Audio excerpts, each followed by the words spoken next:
ಎಲ್ರಿಗೂ ನಮಸ್ಕಾರ. ಹೇಗಿದ್ದೀರಾ? ನಮ್ಮ ಈ 100x ಕಾಮರ್ಸ್ನ ಪ್ಲಾಟ್ಫಾರ್ಮ್ಗೆ ಮತ್ತೊಮ್ಮೆ ಸ್ವಾಗತ. ಇವತ್ತು ನಾವು ಮಾಡೆಲ್ ಟೆಸ್ಟ್ ಪೇಪರ್ 3 ಇದನ್ನು ಡಿಸ್ಕಸ್ ಮಾಡುವ. ಕಳೆದ ವಿಡಿಯೋದಲ್ಲಿ ಮಾಡೆಲ್ ಟೆಸ್ಟ್ ಪೇಪರ್ 1 ಆಗಿದೆ, ಮಾಡೆಲ್ ಟೆಸ್ಟ್ ಪೇಪರ್ 2 ಆಗಿದೆ. ಒಳ್ಳೆ ರೆಸ್ಪಾನ್ಸು ಬರ್ತಾ ಇದೆ. ಯಾರಾದರೂ ಮಾಡೆಲ್ ಟೆಸ್ಟ್ ಪೇಪರ್ 1 ಮತ್ತು 2 ಯಾವುದು ನೋಡಿಲ್ಲ ಅಂದರೆ please go there and watch it. So ನಾವು ಪ್ರತಿ ಸಲ ಮಾಡುವ ಹಾಗೆ ಇವತ್ತು ಮೊದಲು ಪಾರ್ಟ್ ಡಿ ಮತ್ತು ಈ ಎರಡು ಪಾರ್ಟನ್ನು ಡಿಸ್ಕಸ್ ಮಾಡುವ. ತದನಂತರ again will go back to our normal discussion. So ಮೊದಲನೇದಾಗಿ ಪಾರ್ಟ್ ಇ ಅಲ್ಲಿ question number 41.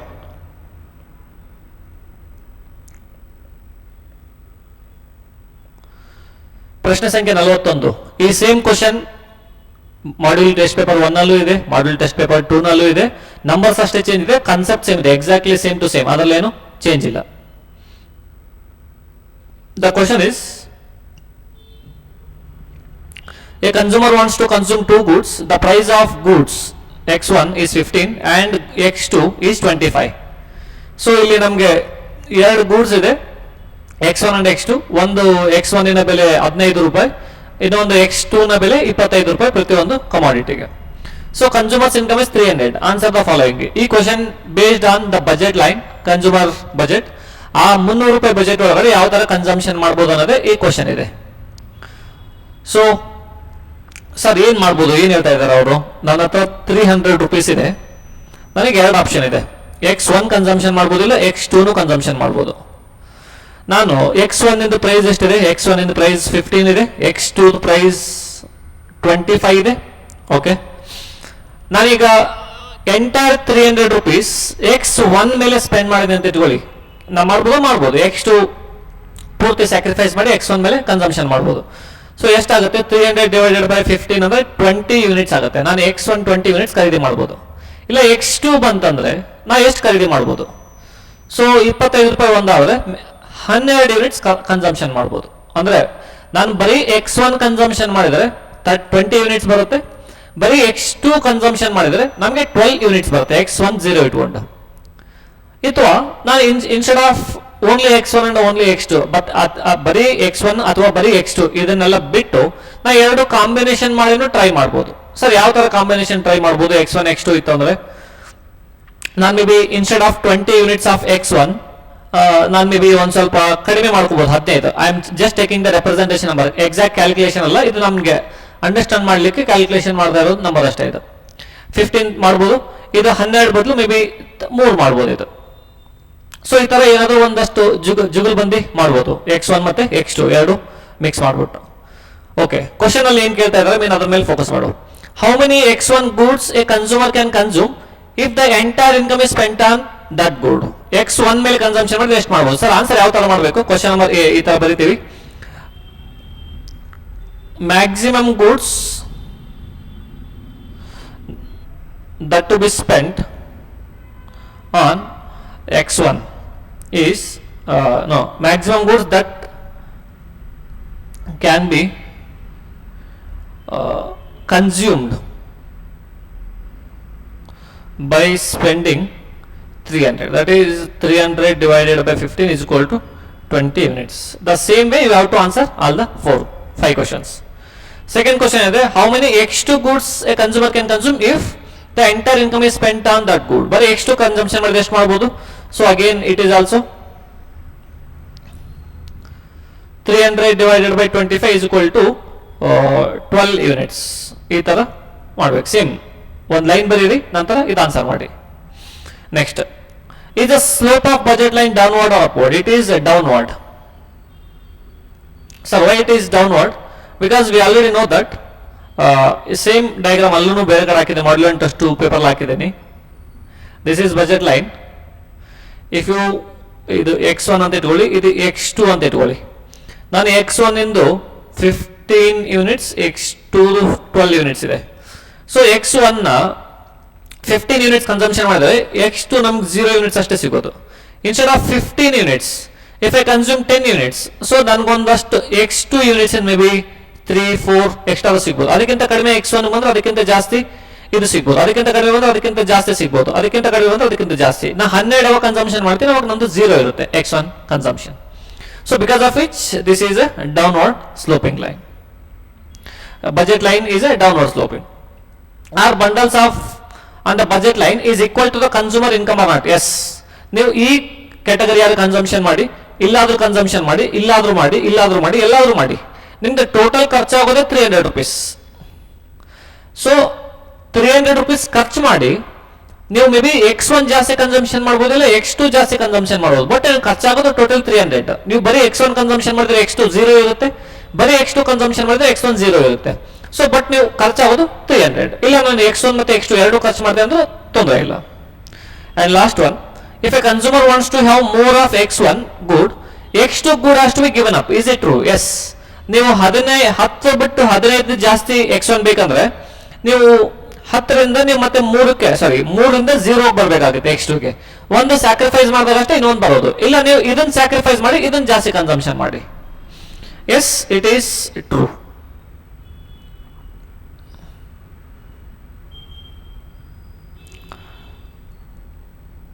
Yes, it is also same. This is question number 41. So question number 42. This is also the same question. Avren kelta idare, from the following table draw the diagram and identify the equilibrium point, equilibrium price, equilibrium quantity, excess demand, excess supply in the diagram. ಇದಕ್ಕೊಂದು diagram ಹಾಕಂತ ಹೇಳ್ತಾ ಇದ್ದಾರೆ. So ನಾವು first diagram ಹಾಕುವ. Diagram perfect ಆಯ್ತು ಅಂದ್ರೆ ನಿಮಗೆ ಉಳಿದಿದ್ದೆಲ್ಲ easy ಅನ್ಸ್ಬಿಡುತ್ತೆ. So ಇದು ಪ್ರೈಸ್ ಇಲ್ಲಿ ತಗೊಳ್ಳುವ, ಇಲ್ಲಿ ಕ್ವಾಂಟಿಟಿ ತಗೊಳ್ಳುವ. ಸೊ ಮೊದಲನೇದಾಗಿ ನಾವು ಕ್ವಾಂಟಿಟಿ ಡಿಮ್ಯಾಂಡೆಡ್ ಹಾಕುವ. ಪ್ರೈಸ್ ಎಷ್ಟಿದೆ? ಫಸ್ಟ್ ಪ್ರೈಸ್ ಕ್ಯಾಟಗರಿ 1 to 5 ಇದೆ. 2, 3, 4, 5. ಸೊ ಕ್ವಾಂಟಿಟಿ ಅಲ್ಲಿ ಬಂದ್ರೆ 15 ಇಂದ ಸ್ಟಾರ್ಟ್ ಆಗಿ 35 ವರೆಗೂ ಇದೆ. ಸೊ ನಾನು 10 ತಗೋತೇನೆ. 10, 20, 30, 40, 50. ಓಕೆ.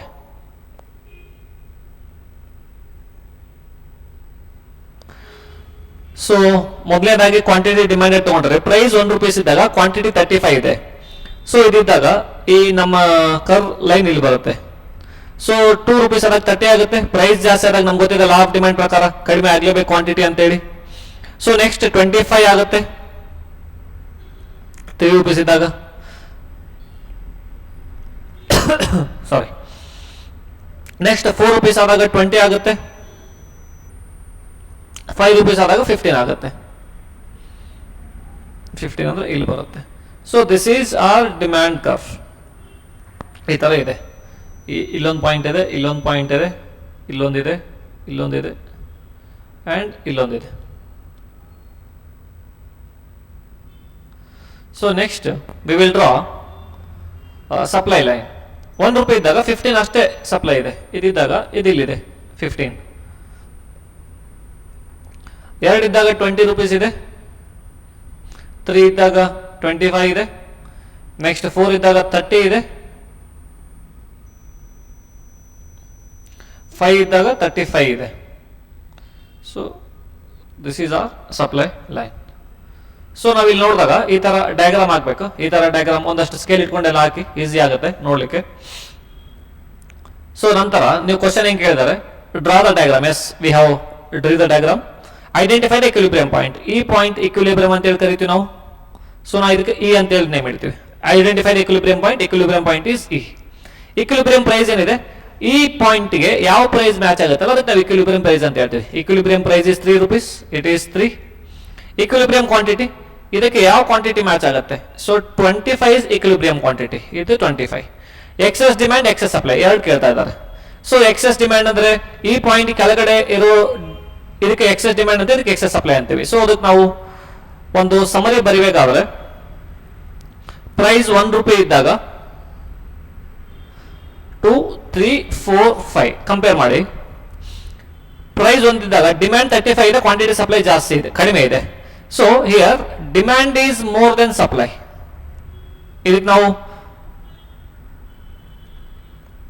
ಎಕ್ಸೆಸ್ ಡಿಮ್ಯಾಂಡ್ ಅಂತೇಳಿ ಕರಿತೀವಿ. ದೆನ್ 2 rupees ಇದ್ದಾಗೂ 30 and 20 same.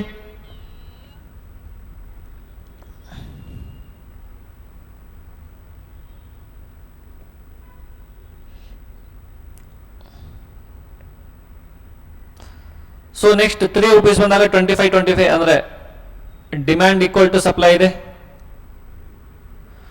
So equilibrium point ಅಂತ ಇದಕ್ಕೆ.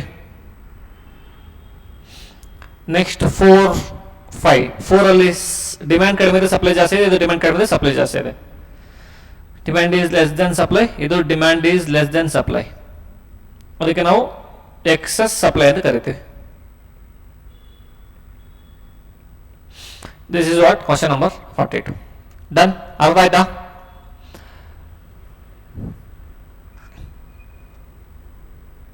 Okay, last question of this part.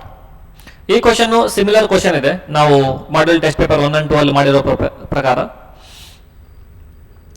So find out the missing values in the following table. ಇದು generally concept, this concept is based on national income.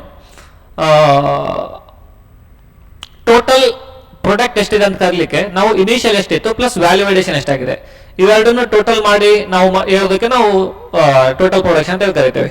So ಇದಕ್ಕೆ ನಾವು initial production ಅಂತ ಹೇಳ್ಬೋದು plus value addition ಅಂತ ಹೇಳ್ಬೋದು. ಇವೆರಡು ಸೇರಿ total production ಇದಾಗುತ್ತೆ. ಸೊ ಇದು ಮೊದಲು 100 ಇತ್ತು, ಇದು ನಾನು 100 ಆ್ಯಡ್ ಮಾಡಿದೆ. 100 ಬೇಡ, ಕನ್ಸಿಡರ್ 50 ಆ್ಯಡ್ ಮಾಡಿದೆ. ಟೋಟಲಿ 150 ಆಯಿತು. ಸೊ ಈ ಥರ ಈಗ ನೋಡಿ, ಇನಿಷಿಯಲ್ ನಂದು 0 ಇತ್ತು, ಅವ್ರು 0 ಕೊಟ್ಟಿದ್ದಾರೆ, ಪ್ಲಸ್ ಒಂದು ಸ್ವಲ್ಪ ಆ್ಯಡ್ ಆಗಿದೆ. ಎಷ್ಟು ಆ್ಯಡ್ ಆಗಿದೆ ಗೊತ್ತಿಲ್ಲ ನನಗೆ. ಟೋಟಲ್ 1000 ಆಗಿದೆ. 0 ಪ್ಲಸ್ ಡ್ಯಾಶ್ ಈಕ್ವಲ್ ಟು 1000 ಅಂದ್ರೆ 0 plus 1000 equal to 1000 only. So ಇದರ ಆನ್ಸರ್ 1000 ಇದೆ. ನೆಕ್ಸ್ಟ್ 1000 ಪ್ಲಸ್ 400 ಎಷ್ಟಾಗುತ್ತೆ? 1400 ಆಗುತ್ತೆ. Dash plus 500 equal to 1900. So 500 1900 difference ಇರೋದು 1400. 1400 plus 500 equal to 1900. Then 19 plus 600 it is 2500. So ಇದನ್ನೆಲ್ಲ ಟೋಟಲ್ ಮಾಡಿ 1000, 1400 plus 500, 1900 plus 600, 2500. So that's it. ಇದು ಬಹಳ ಸಿಂಪಲ್ ಇದೆ. ನೀವು ಆನ್ಸರ್ ಯಾವ ತರ ಮಾಡಬೇಕು, ಆನ್ಸರ್ ಇದಕ್ಕೆ ಸಪರೇಟ್ ಆಗಿ ನೀವು ಆನ್ಸರ್ ಬರೀಬೇಕು. ಸೊ ಏನ್ ಕೇಳಿದಾರೆ ಅವರು, find out the missing value. ಈ ತರ ಇಲ್ಲಿ ನೀವು ಮಾಡ್ಕೊಂಡಿದ್ರಿ. So wheat is equal to 1000.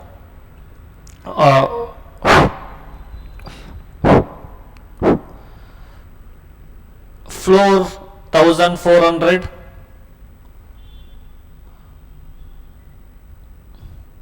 Then bread is equal to 1400. Retail shop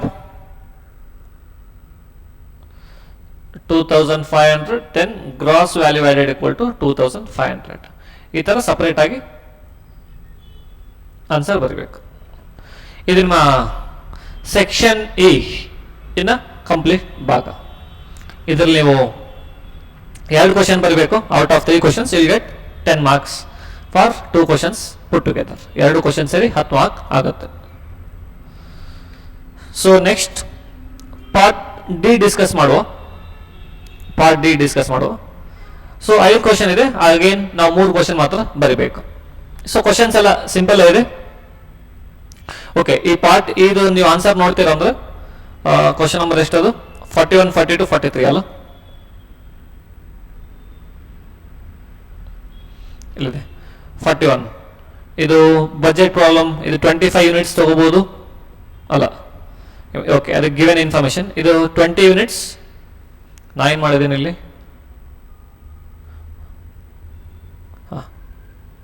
20 units ಇದೆ. ಇದು 12 ಯೂನಿಟ್ಸ್ ಬರುತ್ತೆ. ಸೊ ಇದು 12 ಯೂನಿಟ್ಸ್ ಇದೆ. ಇದು downward equal to the income and it is true. Sacrifice ಮಾಡಬೇಕು. ನೆಕ್ಸ್ಟ್ ಬಂದಾಗ ಈಕ್ವಿಲಿಬ್ರಿಯಂ ಪ್ರೈಸ್ 3 ಇದೆ, ಕ್ವಾಂಟಿಟಿ 25 ಇದೆ. ಈಕ್ವಿಲಿಬ್ರಿಯಂ ಪ್ರೈಸ್ ನಾವಿಲ್ಲಿ ಹಾಕಿದ್ದೀವಿ. ಈಕ್ವಿಲಿಬ್ರಿಯಂ ಪ್ರೈಸ್ ಇಸ್ 3 ಹಾಕಿದ್ದೀವಿ, ಕ್ವಾಂಟಿಟಿ 25 ಇದೆ. ಎಕ್ಸೆಸ್ ಡಿಮ್ಯಾಂಡ್ 1 and 2 ಅಲ್ಲಿ ಎಕ್ಸೆಸ್ ಡಿಮ್ಯಾಂಡ್ ಇದೆ, ನಾವು ಅದನ್ನು ಹೇಳಿದೀವಿ. 1 and 2 ಸೇರಿ ಎಕ್ಸೆಸ್ ಡಿಮ್ಯಾಂಡ್ ಇದೆ. ಎಕ್ಸೆಸ್ ಸಪ್ಲೈ ಎಲ್ಲಿದೆ? ಎಕ್ಸೆಸ್ ಸಪ್ಲೈ 4 and 5 ಇದೆ, ಪ್ರೈಸ್ 4 and 5. ಸೊ ನಾನು ಅದನ್ನ ಹೇಳಿದ್ದೀನಿ, ಎಕ್ಸೆಸ್ ಸಪ್ಲೈ 4 and 5. ಇದು ಈಕ್ವಿಲಿಬ್ರಿಯಂ ಪಾಯಿಂಟ್ ಇದೆ.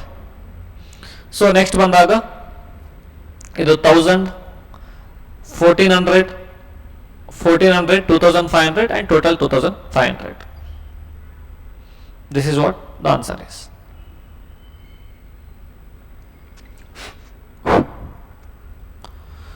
ಸೊ 36, 37, 38, 39, 40 ಅಲ್ಲೇ ಡಿಸ್ಕಸ್ ಮಾಡುವ ನಮ್ಮ ಪೇಪರಲ್ಲಿ.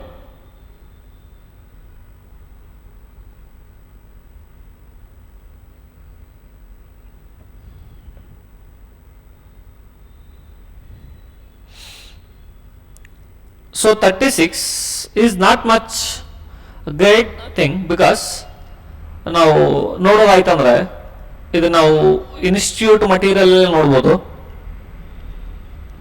ನಮ್ಮ PUC ಟೆಕ್ಸ್ಟ್ ಬುಕ್ಕಲ್ಲಿ ಓಪನ್ ಮಾಡಿಟ್ಟಿದ್ದೆ. ಕ್ವಶನ್ ಏನಿದೆ ನೋಡಿ, derivation of demand curve from indifference curve as well as budget line. Sir indifference curve ಅಂದ್ರೆ ಏನು? ನೀವು ಅದರದ್ದು ನಂಗೊಂದು ಎಕ್ಸ್ಪ್ಲನೇಷನ್ ಕೊಡಿ. ಇಂಡಿಫರೆನ್ಸ್ ಕರ್ವ್ ಅಂದ್ರೆ ನೀವು ಆ indifference curve generally will be ಈ ಶೇಪಲ್ಲಿ ಇರುತ್ತೆ. ಇದಕ್ಕೆ ನಾವು ಇಂಡಿಫರೆನ್ಸ್ ಕರ್ವ್ ಅಂತೀವಿ. ನೀವು ಯಾವುದಾದ್ರೂ ಪಾಯಿಂಟಲ್ಲಿ ಇರಿ, ನಿಮಗೆ ಬರುವಂಥದ್ದು ಸ್ಯಾಟಿಸ್ಫ್ಯಾಕ್ಷನ್ ಲೆವೆಲ್ ಯಾವಾಗಲೂ ಈಕ್ವಲ್ ಇರುತ್ತೆ. ಈ ಪಾಯಿಂಟ್ ಆದ್ರೂ ಇರಿ, ಈ ಪಾಯಿಂಟ್, ಈ ಪಾಯಿಂಟ್, ಈ ಪಾಯಿಂಟ್, ಈ ಲೈನ್ ಇಂಡಿಫರೆನ್ಸ್ ಕರ್ವ್ ಅಲ್ಲಿ ಯಾವ ಪಾಯಿಂಟ್ ಅಲ್ಲಿ ಕನ್ಸಂಪ್ಷನ್ ಮಾಡಿದ್ರು indifference curve equal amount of satisfaction ಸಿಗುತ್ತೆ. ಸೊ ಅದ್ರಲ್ಲಿ ಇನ್ನೊಂದು ಪಾಯಿಂಟ್ ಇದೆ, higher the indifference curve higher the satisfaction. ಇದು ಇಂಡಿಫರೆನ್ಸ್ ಕರ್ವ್. ಬಜೆಟ್ ಲೈನ್ ಅಂದ್ರೆ ಏನು? ಇದೊಂದು ಲೈನ್ ಇದೆ, ಈ ಲೈನ್ಗಿಂತ ಜಾಸ್ತಿ ನಾವು ಕನ್ಸಂಪ್ಷನ್ ಮಾಡಕ್ ಆಗಲ್ಲ, ಈ ಲೈನ್ಗಿಂತ ಕಡಿಮೆ ಕನ್ಸಂಪ್ಷನ್ ಮಾಡಿದ್ರೆ ನಮ್ಗೆ ಅದು ಅಂಡರ್ ಕನ್ಸಂಪ್ಷನ್ ಆಗುತ್ತೆ. ಸೊ ಈ ಪಾಯಿಂಟ್ ನಾವು ಯಾವ ಕನ್ಸಂಪ್ಷನ್ ಮಾಡಿದ್ರೆ ನಮ್ಗೆ ಈಕ್ವಲ್ ಬಜೆಟ್ ಆಗುತ್ತೆ. ಕ್ವಶನ್ ನಂಬರ್ 41 ನೋಡಿದ್ವಲ್ಲ ನಾವು, budget constant. So this is what it's budget line as well as indifference curve. ನೀವು ಇಲ್ಲಿ ನೋಡಿದ್ರೆ ಗೊತ್ತಾಗುತ್ತೆ. ಕ್ವಶನ್ ಏನ್ ಕೇಳಿದ್ದಾರೆ, explain the derivation of demand curve from indifference curves as well as budget constant. So ಇದು budget line,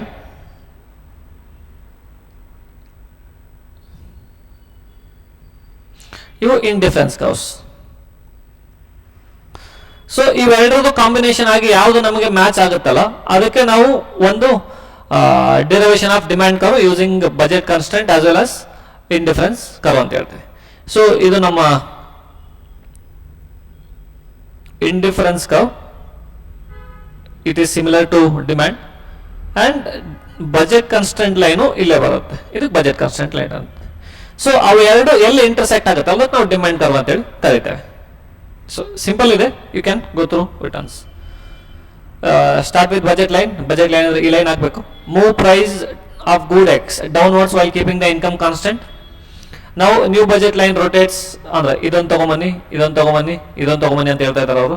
budget line rotates outward. New equilibrium points I C tangency. Tangency ಅಂದ್ರೆ ಎಲ್ಲಿ touch ಆಗುತ್ತೆ, tangency means touchy.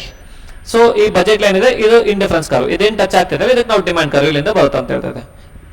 So plot price versus quantity again demand curve. So ಇದೇ diagram ನಾವು ಇಲ್ಲಿ ನೋಡ್ತಾ ಇರೋದು. So ಇದಾಗೋದು ಇದೆಲ್ಲಿ match ಆಗುತ್ತೆ ಅದಕ್ಕೆ ನಾವು ಟಚಿ ಅಂತ ಕರಿತೀವಿ ನಾವು. That's it. So next question ಏನಿದೆ,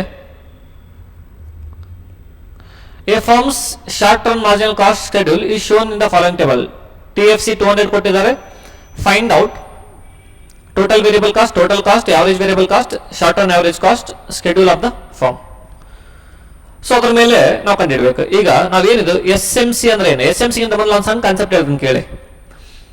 ನಂಗೆ ಕ್ವಾಂಟಿಟಿ 1, 2, 3 3 ಕ್ವಾಂಟಿಟಿ ಇದೆ. ಟೋಟಲ್ ಕಾಸ್ಟ್ ತಗೋತಾ ಇದೆ 9. ಟೋಟಲ್ ಕಾಸ್ಟ್ ಒಂದು ಪ್ರೊಡಕ್ಷನ್ ಮಾಡಲಿಕ್ಕೆ 100 ರೂಪೀಸ್ ಆಗುತ್ತೆ, 2 ಪ್ರೊಡಕ್ಷನ್ ಮಾಡಲಿಕ್ಕೆ 180 ಆಗುತ್ತೆ, 3 ಪ್ರೊಡಕ್ಷನ್ ಮಾಡಲಿಕ್ಕೆ 270 ಆಗುತ್ತೆ. 270 ಬೇಡ, 240 ಅಂತ ಇಟ್ಕೊಳ್ಳು. 240 ಅಂತ ತಗೊಳ್ಳಿ. ಸಾರಿ 210 ನಾವು 240ನೇ ಇರಲಿ. 240. ನಾವು ಒಂದು ಯೂನಿಟ್ ಪ್ರೊಡಕ್ಷನ್ ಮಾಡಲಿಕ್ಕೆ ಎಷ್ಟಾಯ್ತು? 100 ಆಯಿತು. ಓಕೆ, ನನಗೆ ಟೋಟಲ್ 2 ಯೂನಿಟ್ಸ್ ಪ್ರೊಡಕ್ಷನ್ ಮಾಡಬೇಕಾದ್ರೆ 180 ಖರ್ಚಾಗುತ್ತೆ. ಓಕೆ ಇದೆ, ಓಕೆ. ಬಟ್ ಎರಡನೇ ಯೂನಿಟ್ ಕನ್ಸಂಪ್ಷನ್ ಅಲ್ಲ ಪ್ರೊಡಕ್ಷನ್ ಮಾಡಬೇಕಾದ್ರೆ ಎಷ್ಟು ಖರ್ಚಾಗುತ್ತೆ? ಮೊದಲೇ ಯೂನಿಟ್ 100 ರೂಪೀಸ್ ತಗೋತು, second unit plus first unit 180 ಆಯಿತು. ಸೊ ಡಿಫರೆನ್ಸ್ 180 ಅಂಡ್ 100 ನಡುವೆ ಇರೋದು ಏನು ಖರ್ಚಾಗಿದೆಯಲ್ಲ ಅದು ಸೆಕೆಂಡ್ ಯೂನಿಟ್ ಪ್ರೊಡಕ್ಷನ್ ಆಗಬೇಕಾಗಿದೆ. ಸೊ ದಟ್ ಮೀನ್ಸ್ ಇದರದ್ದು ಡಿಫರೆನ್ಸ್ ಇರೋದು 80 ಇದೆ. What is this 80? This 80 is called as marginal cost.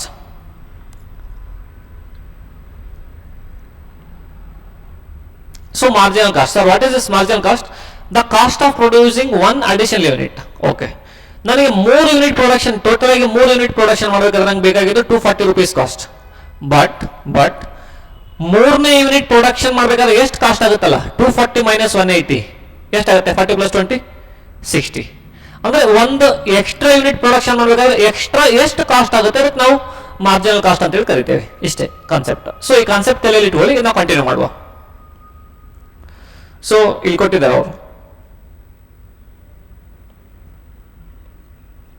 1 2 3 4 5 6 units ಇದೆ, 0 ಇದೆ, 600 400 300 400 600 ಇದೆ. ಸೊ ಇದಕ್ಕೆ ನಾವು ಏನಾದರೂ ಸಿಂಪಲ್ ಆಗಿ ಹೇಳ್ಬೋದು ಅಂದ್ರೆ change in variable cost, total variable cost equal to marginal cost, or change in total cost equal to marginal cost ಅಂತಲೂ ಹೇಳ್ಬೋದು ನಾವು, ಯಾಕಂದ್ರೆ ಫಿಕ್ಸ್ಡ್ ಕಾಸ್ಟ್ ಯಾವಾಗಲೂ ಸೇಮ್ ಇರುತ್ತೆ. ಸೊ ನಾವು ಸಪ್ರೇಟಾಗಿ ಹಾಕೊಳ್ಳೋದಾದ್ರೆ ಇಲ್ಲಿ ಕ್ವಾಂಟಿಟಿ ಇದೆ 0 1 2 3 4 5 6. So short run marginal cost ಇದೆ 0 600 400 300 400 600 900. ನೆಕ್ಸ್ಟ್ ಏನು ಬರುತ್ತೆ, ನಾವು ವೇರಿಯಬಲ್ ಕಾಸ್ಟ್ ಕಂಡುಹಿಡಿಬೋದು. ಓಕೆ, ಕಂಡುಹಿಡಿಬೋದು. ಸರ್ ಯಾವ ಥರ ಕಂಡುಹಿಡಿಬೋದು ನೋಡಿ, ಗೊತ್ತಾಗುತ್ತೆ. What is variable cost? Variable cost is nothing but change in marginal cost. Okay ಇದೆ. ಸೊ ಓಕೆ, ಫಸ್ಟ್ ಈಸ್ ನಮಗೆ ಟಿ ಎಫ್ ಸಿ ಇದೆ, T F C equal to 200 ಇದೆ, ಅದರಲ್ಲಿ ಏನೂ ಡೌಟ್ ಇಲ್ಲ ನಮಗೆ. ಸೊ ವೇರಿಯಬಲ್ ಕಾಸ್ಟ್ ಇಲ್ಲಿ ಎಷ್ಟಾಗುತ್ತೆ ಮೊದಲನೇದಾಗಿ? ಓಕೆ, ಇಲ್ಲಿ ನಮ್ದು ಸೊಲ್ಯೂಷನ್ ಮಾಡಿರೋದು ಇದೆ, ಮತ್ತೆ ಯಾಕಲ್ಲಿ ಹೋಗೋದು. ಸೊ ಕ್ವಾಂಟಿಟಿ 1 2 3 4 5 6 ಇದೆ. So 600 400 300 400 600 900. Change in variable cost ಎಷ್ಟಾಗ್ತಾ ಇದೆ? Change in variable cost is equal to marginal cost only. Change in variable cost ಅಂದ್ರೆ ಅದಕ್ಕೆ ಎಷ್ಟು ಡಿಫರೆನ್ಸ್ ಇದೆ? ನಾವು ಹಾಕಿರೋ ಪ್ರಕಾರ 1 2 3 ಯೂನಿಟ್ಸ್ಗೆ 100 180 240 ಇತ್ತು. So marginal cost short run long run ಇಲ್ಲ, ಸಪರೇಟ್ ಇಡಿ. ಎಷ್ಟು ಚೇಂಜ್ ಆಗ್ತಾ ಇದೆ? 80 ಚೇಂಜ್ ಆಗ್ತಿದೆ, ಇದೆಷ್ಟು ಚೇಂಜ್ ಆಗ್ತಿದೆ? 60 ಚೇಂಜ್ ಆಗ್ತಿದೆ. ಇದು ಚೇಂಜ್ ಇನ್ ವೇರಿಯಬಲ್ ಕಾಸ್ಟ್ ಅಂತಾನೆ ಕರಿತೀವಿ, ಎರಡು ಸೇಮ್ ಇದೆ. ಸೊ 600 400 3 ಇದು ಓಕೆ, ಈ line. Next total variable cost ಎಷ್ಟಾಗುತ್ತೆ? ನೀವೇನು ಪ್ರೊಡಕ್ಷನ್ ಮಾಡಿಲ್ಲ ಅಂದ್ರೆ ಏನು ವೇರಿಯಬಲ್ ಕಾಸ್ಟ್ ಇಲ್ಲ.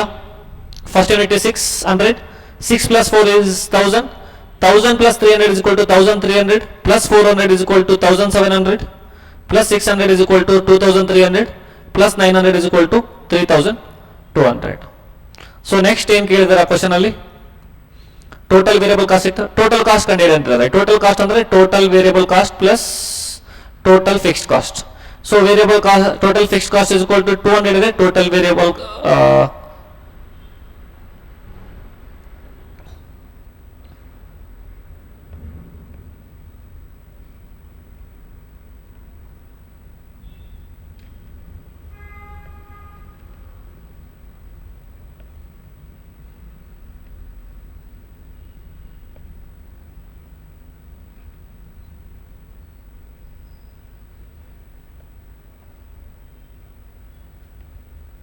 one second.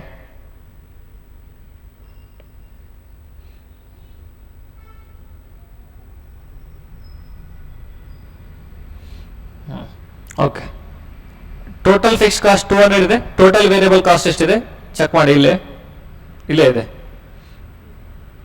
ನಾವು ಫೈಂಡ್ ಔಟ್ ಮಾಡಿದ್ರಲ್ಲಿ. Total variable cost is 3200. So 3200 ಬರುತ್ತೆ. 32 plus 200 3400 is total cost. Average ಮಾಡಿದ್ರೆ divided by 6 ಮಾಡಬೇಕು, ಯಾಕಂದ್ರೆ 6 ಯೂನಿಟ್ಸ್ ಇದೆ. So short run average cost equal to total cost divided by quantity. So 34 by 6, that is 566.67. The next question is based on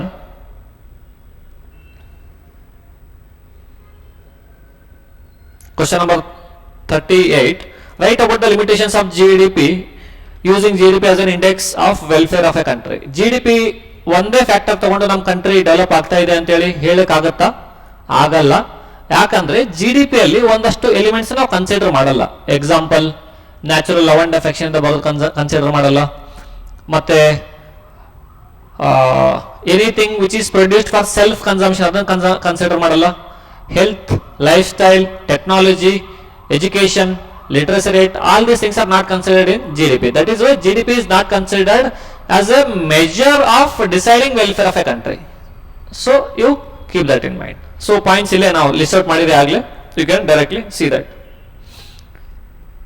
ಯಾಕೆ consider ಮಾಡೋಕ್ಕಾಗಲ್ಲ ಅಂದ್ರೆ it ignores income distribution. What is income distribution? Richer are becoming richer, poor are becoming poor. ಯಾರು ಆಗ್ತಾ ಇದಾರಲ್ಲ ಎಲ್ಲರಿಗೂ same amount of distribution ಆಗ್ತಾ ಇಲ್ಲ. G D P ಪ್ರಕಾರ ಆ ಥರ ಆಗಬೇಕು. ಸೊ ಅದು ಬಿಡುತ್ತೆ. ನಾನ್ ಮಾರ್ಕೆಟ್ ಆಕ್ಟಿವಿಟೀಸ್ ಅಂದ್ರೆ ನಮ್ಮ ಮನೆಯಲ್ಲಿ ಒಂದು ಹಸು ಇದೆ. ಹಸುವಿಂದ ನಾ ಏನ್ ಹಾಲು ಕರಿತೀವಲ್ಲ, ಒಂದು 10 ಲೀಟರ್ ಹಾಲು ಕೊಡ್ತಂತ ಇಟ್ಕೊಳ್ಳಿ. 10 ಲೀಟರ್ ಅಲ್ಲಿ ನಾ 2 ಲೀಟರ್ ಮನೆಗೆ ಇಟ್ಕೋತೀನಿ, ಇನ್ನು 8 ಲೀಟರ್ ಹೊರಗಡೆ ಸೇಲ್ ಮಾಡ್ತೇನೆ. ಯಾವ್ದು ನಂಗೆ ಕೇಳಿದಾಗ ಎಷ್ಟು ತಿಂಗಳಿಗೆ ಇನ್ಕಮ್ ಆಯ್ತು ಅಂದ್ರೆ 8 ಲೀಟರ್ ಮಲ್ಟಿಪ್ಲೈಡ್ ಬೈ 1 ಲೀಟರ್ಗೆ ಎಷ್ಟಿದೆ ಕನ್ಸಿಡರ್ 100 rupees. ಸೊ ಅದನ್ನ ಮಲ್ಟಿಪ್ಲೈ ಮಾಡಿ ಹೇಳ್ತೇನೆ. ಬಟ್ ಟೋಟಲ್ ಆಕ್ಟಿವಿಟಿ ಜನರೇಟ್ ಆಗಿದ್ದು 10 ಲೀಟರ್ ಹಾಲು, ಬಟ್ ನಾನು ಲೆಕ್ಕ ಕೊಡ್ತಾ ಇರೋದು 8 ಲೀಟರ್ ಹಾಲಿಂದು. ಸೊ ನಾನ್ ಮಾರ್ಕೆಟ್ ಆಕ್ಟಿವಿಟಿ ಅಂದ್ರೆ ನಾನು ಮಾರ್ಕೆಟ್ ಬಿಟ್ಟು ಹೊರಗಡೆ ಏನು ಆಕ್ಟಿವಿಟಿ ಮಾಡ್ತಿಲ್ಲ, ಸೆಲ್ಫ್ ಕನ್ಸಂಪ್ಷನ್ ಆಗಿದ್ರು ಅದು ಕನ್ಸಿಡರ್ ಮಾಡಲ್ಲ. ಸೊ ಅದರ ಸಲುವಾಗಿ ನಾವು ಜಿ ಡಿ ಪಿಯಲ್ಲಿ ನಾವು ವೆಲ್ಫೇರ್ ಆಫ್ ಇಂಡೆಕ್ಸ್ ಅಂತ ಅಲ್ಲ. Then it ignores environmental cost. When I say it ignores environmental cost, ಏನು ಪ್ರೊಡಕ್ಷನ್ ಮಾಡಬೇಕಾದಾಗ pollution, river pollution, air pollution, water pollution, everything ಆಗಿದ್ದನ್ನ ನಾವು ಕನ್ಸಿಡರ್ ಮಾಡಲ್ಲ. ಯಾಕಂದ್ರೆ ನಾವು ಪ್ರೈವೇಟ್ ಕಾಸ್ಟ್ ಅಷ್ಟೇ ಕನ್ಸಿಡರ್ ಮಾಡ್ತೀವಿ, ಸೋಷಿಯಲ್ ಕಾಸ್ಟ್ ಕನ್ಸಿಡರ್ ಮಾಡಲ್ಲ. ದೆನ್ ಲೀಜರ್ ಕನ್ಸಿಡರ್ ಮಾಡಲ್ಲ. ಇಗ್ನೋರ್ಸ್ ಕ್ವಾಲಿಟಿ ಆಫ್ ಗುಡ್ಸ್, ಅದು ನಾವು ಕ್ವಾಲಿಟಿ ನೋಡಲ್ಲ. ಕ್ವಾಂಟಿಟಿ ಎಷ್ಟು ಪ್ರೊಡಕ್ಷನ್ ಆಗಿದೆ, quantity multiplied by price, quantity price ಅಷ್ಟೇ ಕನ್ಸಿಡರ್ ಮಾಡ್ತೀವಿ. And ignores social indicator, health, education, technology, all those things are also being ignored. So ಅದರ ಸಲುವಾಗಿ ಜಿ ಡಿ ಪಿನೇ ನಮ್ಮ ಒಂದು ದೇಶದ ವೆಲ್ಫೇರ್ ಅಂತೇಳಿ ಕನ್ಸಿಡರ್ ಮಾಡಲಿಕ್ಕೆ ಇಂಡೆಕ್ಸ್ ಅಂತೇಳಿ ಚೂಸ್ ಮಾಡಲ್ಲ. Then 39, requirement of reserves acts as limit to money. So reserve ಇರೋ ಸಲುವಾಗಿ ಮನಿ ಎಷ್ಟು ಕ್ರಿಯೇಟ್ ಆಗ್ಬೇಕಲ್ಲ ಅದಕ್ಕೆ ಒಂದು ಲಿಮಿಟ್ ಆಗಿ ಆಕ್ಟ್ ಆಗುತ್ತೆ. ಸರ್ ಏನದು concept? There is a concept called credit creation. ನನ್ಗೆ ಗೊತ್ತಿದೆ ನೀವೆಲ್ಲ ಓದಿದಿರ ಅಂತ ಹೇಳಿ, ಬಟ್ ಅವರು ಆದಷ್ಟು ಸಿಂಪಲ್ ಆಗಿ ಎಕ್ಸ್ಪ್ಲೇನ್ ಮಾಡ್ಲಿಕ್ಕೆ ಟ್ರೈ ಮಾಡ್ತೇನೆ.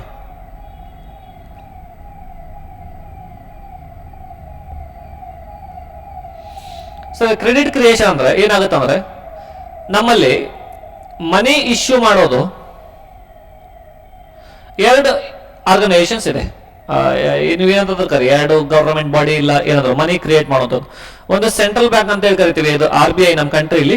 Second commercial banks, so which create by credit creation. Credit ಪಾರ್ಟಿಂದ ಕ್ರಿಯೇಟ್ ಆಗುತ್ತೆ. ಸೊ ಮನಿ ಇಶ್ಯೂ ಆದಾಗ ಸೊ RBI ಏನು ಇಶ್ಯೂ ಮಾಡ್ತಲ್ಲ, ಇದು ಹೈ ಪವರ್ಡ್ ಮನಿ ಅಂತ ಹೇಳಿ ಕರಿತೀವಿ. ಇದು base money or monetary base ಅಂತ ಕರಿತೀವಿ. ಸೊ ಇದೇನು ಕ್ರಿಯೇಟ್ ಮಾಡ್ತೀವಿ, ಇದು ಕ್ರೆಡಿಟ್ ಮನಿ ಅಂತ ಹೇಳಿ ಕರಿತೀವಿ.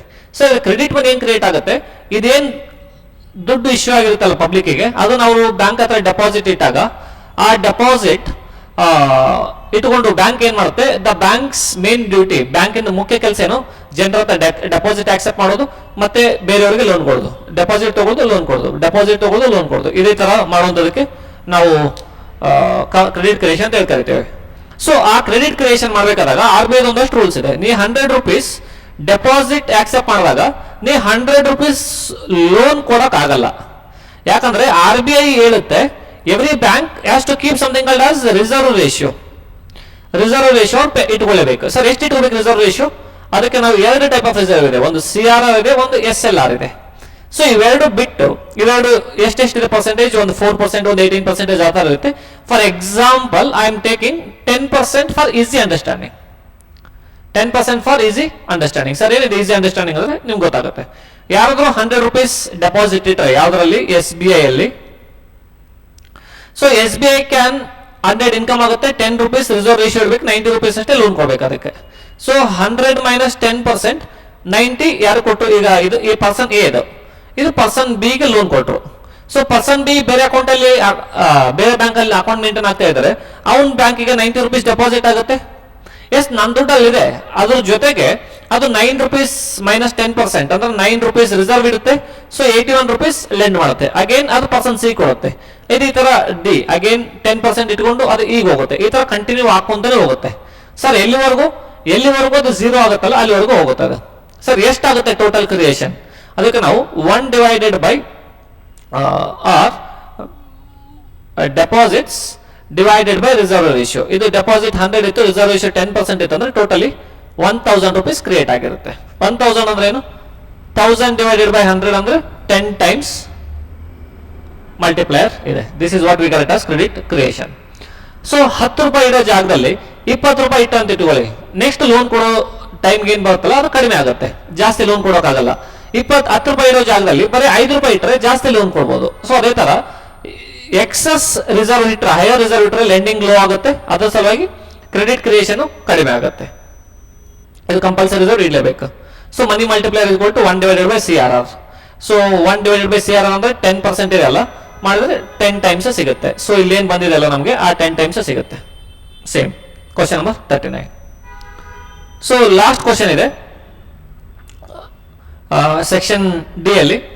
What are the effect of an increase in demand for import in foreign exchange market with the help of diagram. Diagram ಹಾಕಂತ ಹೇಳ್ತಾ ಇದ್ದಾರೆ. Diagram it can be easily drawn later. So effect of increase in demand for import. Import ಆದ್ರೆ ಏನಾಗುತ್ತೆ think ಮಾಡಿ. ನಾನು ಹೊರಗಡೆ ಕಂಟ್ರಿಯಿಂದ ಒಂದು Tesla ತಗೋತಾ ಇದ್ದೀನಿ, ಈಗ ಇಲ್ಲಿಂದ USA ಇಂದ ಒಂದು ಟೆಸ್ಲಾ ಪರ್ಚೇಸ್ ಮಾಡ್ತಾ ಇದ್ದೀನಿ. ನಾವು ಟೆಸ್ಲಾ ಪರ್ಚೇಸ್ ಮಾಡಿದ್ರೆ ಅದು ಒಂದು $50,000 ಇರುತ್ತಾ? $50,000 ಯಾವ ತರ ಪೇಮೆಂಟ್ ಮಾಡಬೇಕು? ಅಲ್ಲಿ ರುಪೀಸ್ ಆಕ್ಸೆಪ್ಟ್ ಮಾಡಲ್ಲ, ನಾವು ಹತ್ರ ಡಾಲರ್ಸ್ ಇಲ್ಲ. ಅದ್ರ ಸಲುವಾಗಿ ನಾನು ಡಾಲರ್ ಬೇಕೀಗ. ಡಾಲರ್ ಬೇಕಂದ್ರೆ ಫಾರೆಕ್ಸ್ ಮಾರ್ಕೆಟ್ಗೆ ಹೋಗ್ತೀನಿ. ಫಾರೆಕ್ಸ್ ಮಾರ್ಕೆಟ್ಗೆ ಹೋಗಿ ನಾನು ರುಪೀಸ್ ಕೊಡ್ತೇನೆ, ಅದಕ್ಕೆ ಎಷ್ಟು ಇಕ್ವಾಲೆಂಟ್ ಇದೆ, ನಾನು ಡಾಲರ್ಸ್ ತಗೋತೇನೆ, ವಾಪಸ್ ಇವ್ರಿಗೆ ಕೊಡ್ತೇನೆ, ಟೆಸ್ಲಾ ಕಂಪನಿ ಅವ್ರಿಗೆ ಟೆಸ್ಲಾ ತಗೋತೇನೆ, ವಾಪಸ್ ಬರ್ತೇನೆ. ಸೊ ಈ ಪ್ರೋಸೆಸ್ ಅಲ್ಲಿ ಏನಾಗುತ್ತೆ, ನಾನು ಜಾಸ್ತಿ ಇಂಪೋರ್ಟ್ ಮಾಡ್ದಂಗೆ ನನಗೆ ಜಾಸ್ತಿ ಫಾರಿನ್ ಕರೆನ್ಸಿ ಬೇಕು. ಜಾಸ್ತಿ ಫಾರಿನ್ ಕರೆನ್ಸಿ ಬೇಕಂದಾಗ ನಾನು ಜಾಸ್ತಿ ಫಾರಿನ್ ಕರೆನ್ಸಿ ಡಿಮ್ಯಾಂಡ್ ಮಾಡ್ತಾ ಇದ್ದೀನಿ.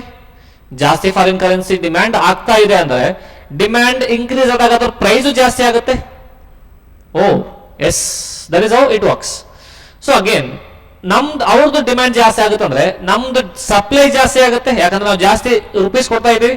ಅದ್ರ ಸಲುವಾಗಿ ನಮ್ಮ ಪ್ರೈಸ್ ಕಡಿಮೆ ಆಗುತ್ತೆ, ಅವ್ರ ಪ್ರೈಸ್ ಜಾಸ್ತಿ ಆಗುತ್ತೆ. ಸೊ ಅದ್ರ ಸಲುವಾಗಿ ಏನ್ ಇಂಪ್ಯಾಕ್ಟ್ ಆಗುತ್ತೆ ಅಂದ್ರೆ importers demand more foreign currency, because of which demand for foreign currency increases. Demand ಜಾಸ್ತಿ ಆಯ್ತಂದ್ರೆ demand curve shift right side. So ಈ ತರ ಇದ್ದಾಗ ಈ ತರ ಈ ಕಡೆ ಶಿಫ್ಟ್ ಹಾಕೊಂತ ಹೋಗುತ್ತೆ. then price of foreign currency rises, domestic currency depreciates. This is what question number 40. So we'll take a small break, then we'll continue the remaining part A, B, C. Done?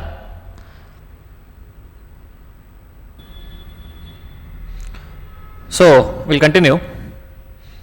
Question number 27, part C ಅಲ್ಲಿ ಮೊದಲನೇ ಪ್ರಶ್ನೆ start ಮಾಡ್ತಾ ಇದ್ದೀವಿ ಈಗ. So what are the 3 central problems of an economy? Explain. Question ಏನಿದೆ ಅಂದರೆ ನಮ್ಮ ಎಕಾನಮಿಯ 3 central ಮುಖ್ಯ ಪ್ರಾಬ್ಲಮ್ಸ್ ಏನಿದೆ ಅಂತ ಕೇಳ್ತಾ ಇದ್ದಾರೆ. ಮುಖ್ಯ ತೊಂದರೆಗಳು ನಮ್ಗೆ ಗೊತ್ತಿದೆ, ಎಕನಾಮಿಕ್ಸ್ ಎಲ್ಲ ಕಲ್ತಿದ್ದೀವಿ. The 3 main central economic problems are what to produce, how to produce, for whom to produce, these 3 things. First of all ಇಲ್ಲಿ ಅವರು ಎಕ್ಸ್ಪ್ಲೇನ್ ಅಂತಲೂ ಕೇಳಿದ್ದಾರೆ. ನಮಗೆ 3 ಪ್ರಾಬ್ಲಮ್ ಗೊತ್ತಾಯ್ತು. ಇದು 4 marks ಕ್ವಶನ್ ಇದೆ. 4 marks ಕ್ವಶನ್ ಸಲುವಾಗಿ may be 1-2 lines explanation is sufficient. 3 points ಏನು, what to produce, how to produce, for whom to produce. So what to produce ಅಂದರೆ they are trying to tell, ಅವ್ರೇನು ಹೇಳಕ್ಕೆ try ಮಾಡ್ತಾ ಇದ್ದಾರೆ ಅಂದರೆ ನಾವು ಲಕ್ಸುರಿ ಗೂಡ್ಸ್ ಪ್ರೊಡಕ್ಷನ್ ಮಾಡಬೇಕು, ಅಥವಾ ನಾವು ಬೇಸಿಕ್ ಗೂಡ್ಸ್ ಪ್ರೊಡಕ್ಷನ್ ಮಾಡಬೇಕು, ನೆಸೆಸಿಟಿ ಗೂಡ್ಸ್ ಪ್ರೊಡಕ್ಷನ್ ಮಾಡಬೇಕು, what type of goods we have to produce. ಅದು ಡಿಪೆಂಡ್ ಯಾವಾಗ ಆಗುತ್ತೆ, ಅದಕ್ಕೆ ಆನ್ಸರ್ ಇನ್ನೂ ಒಂದು ಸ್ವಲ್ಪ ನಾವು ಡೆಪ್ತಾಗಿ ಹೋಗೋದಾದ್ರೆ depending on the type of economy you are will decide what to produce. If we are the economy developing economy, then we should focus more on this basic necessary commodities. But if our economy which is already developed, then we should mainly focus on what luxurious items are, comfortable, those type of items. So what to produce? Second question, central economic problem is how to produce. Sir, how to produce ಅಂದ್ರೆ ನಮ್ಮ ಹತ್ರ 2 technique ಇದೆ.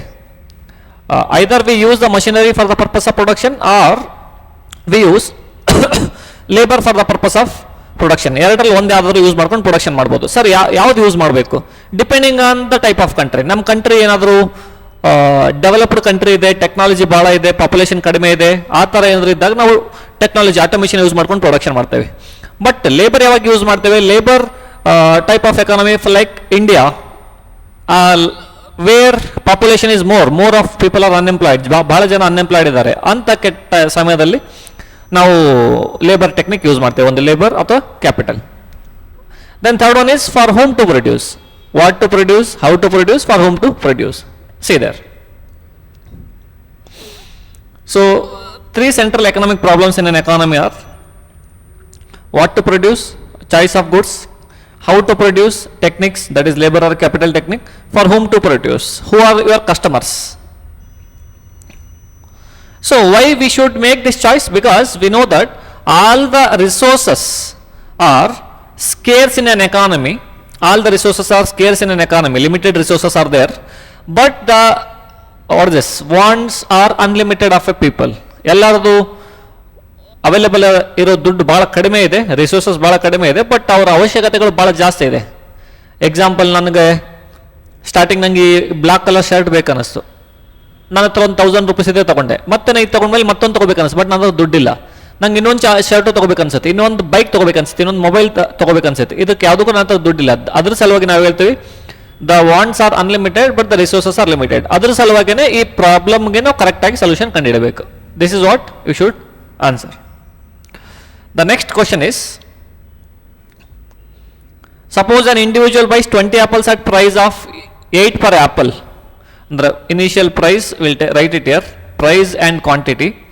Price ಎಷ್ಟಿತ್ತು, 8 rupees ಇತ್ತು.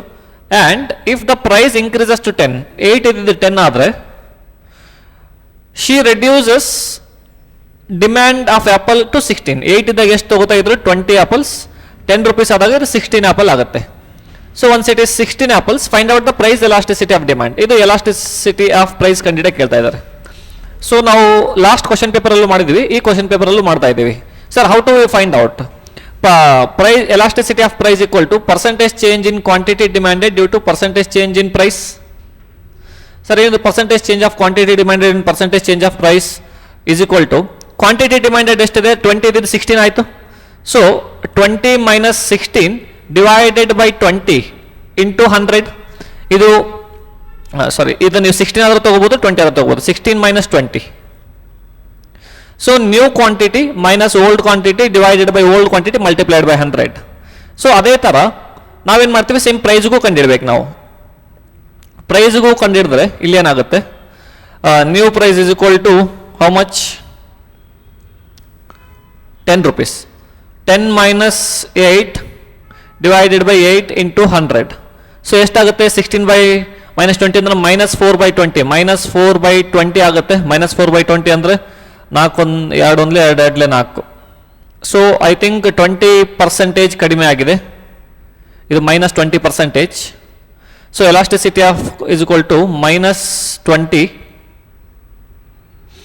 divided by price ಎಷ್ಟು change ಆಗಿದೆ, 10 minus 8 ಅಂದರೆ 2 divided by 8 ಎಷ್ಟಾಗುತ್ತೆ,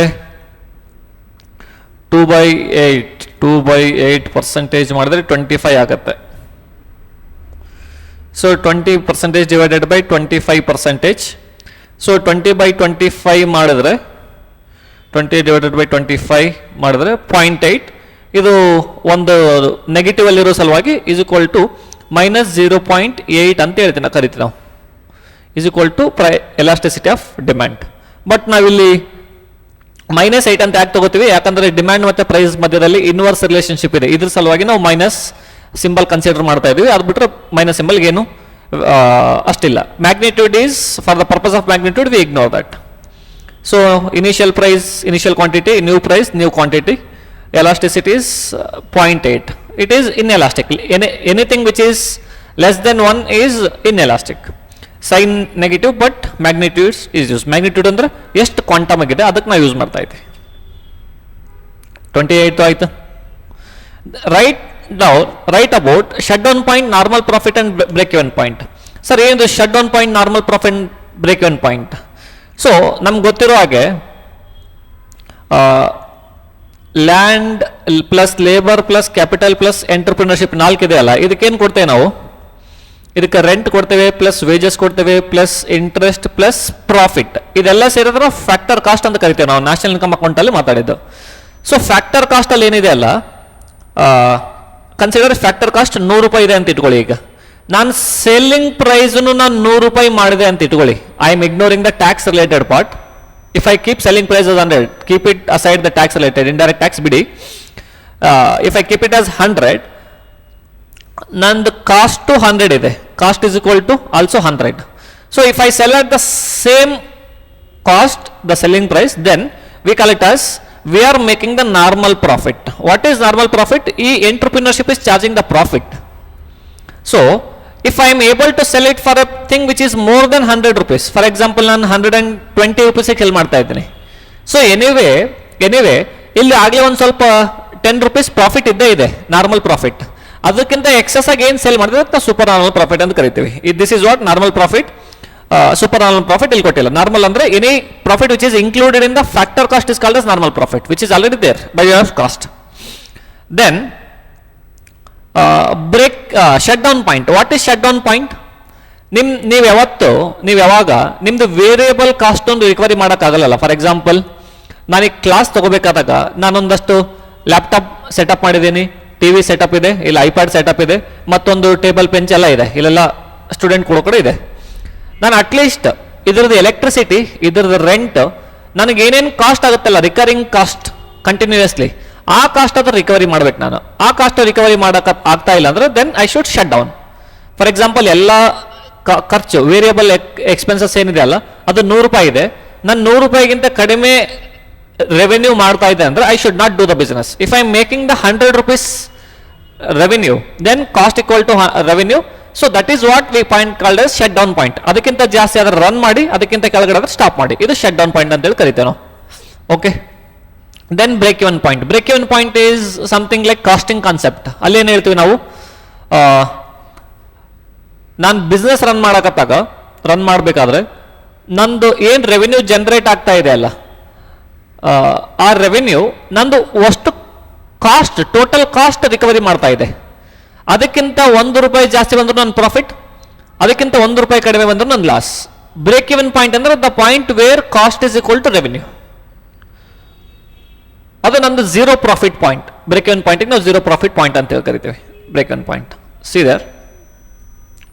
shut down point. Firm covers only variable cost, price equal to average variable cost. Then normal profit ಅಂದ್ರೆ minimum profit to keep the entrepreneur in business, that is counted as cost. Entrepreneur profit concept ಇದೆ ಅಲ್ಲಿ, rent plus wages plus interest plus profit, ಆ ಪ್ರಾಫಿಟ್ಗೆ ಇದನ್ನು ಕರಿತೀವಿ ನಾವು. Then break even ಪಾಯಿಂಟ್ಗೆ total revenue is equal to total cost. Total cost ಅಂದ್ರೆ variable cost plus fixed cost ಎಲ್ಲ ಬರುತ್ತೆ. ಆ zero economic profit. Zero economic profit ಅಂದ್ರೆ ಅಲ್ಲಿಗಳಿಗೆ ಆಗ್ತಾ ಇದೆ. I am not requiring anything. So that also done. Next, consider the market for cotton. Demand curve for cotton is market ಎಂದು ಹೇಳ್ತಾ ಇದ್ದೀವಿ ನಾವು. Market for cotton, the demand curve for the cotton is quantity. Demand is Q is equal to 430 minus P. ಇದು ನಾವು P ಕಂಡುಹಿಡಬೇಕು. Assume that market consist of identical firms which supply the single firm. Supplying of single firm is Q is equal to 20 plus P. At the price of 30, calculate the equilibrium number of firms. ಇದು simple ಇದೆ. Instead of doing that you can directly write here. So market demand is equal to 430 minus P ಇದೆ. Firm supply ಎಷ್ಟಿದೆ? 20 plus P ಇದೆ. Price ಎಷ್ಟು ಕೊಟ್ಟಿದ್ದಾರೆ? ಅವ್ರು 30 rupees ಕೊಟ್ಟಿದ್ದಾರೆ. So ನಾನು ಫರ್ಮ್ ದ ಸಪ್ಲೈ ಟೋಟಲಿ ತಗೋಬಹುದು ಅಂದ್ರೆ 20 plus P ಜಾಗದಲ್ಲಿ ನಾನು ಪ್ರೈಸ್ ಇನ್ಕ್ಲೂಡ್ ಮಾಡ್ತೀನಿ. 20 plus 30 is equal to 50 ಆಯಿತು. ಸೊ ಒಂದು ಫರ್ಮ್ ಇಂದ 50 ಆದರೆ ಮಾರ್ಕೆಟ್ ಡಿಮ್ಯಾಂಡ್ ಎಷ್ಟಿದೆ? 430 minus P. 430 minus P ಜಾಗದಲ್ಲಿ ಪ್ರೈಸ್ ಹಾಕಿ 30. 430 minus 30 400 ಆಯಿತು. ಸೊ ಒಂದು ಫರ್ಮ್ ಇಂದ 50 ಆಯಿತು, ಟೋಟಲ್ ಮಾರ್ಕೆಟ್ ಇನ್ 400 ಆಯಿತು. ಅಂದರೆ ಟೋಟಲ್ ಎಷ್ಟಾಯಿತು? ಸೊ ಟೋಟಲ್ 8 ಫರ್ಮ್ಸ್ ಇದೆ ಅಂತ ಹೇಳ್ತಾ ಇದ್ದೇವೆ.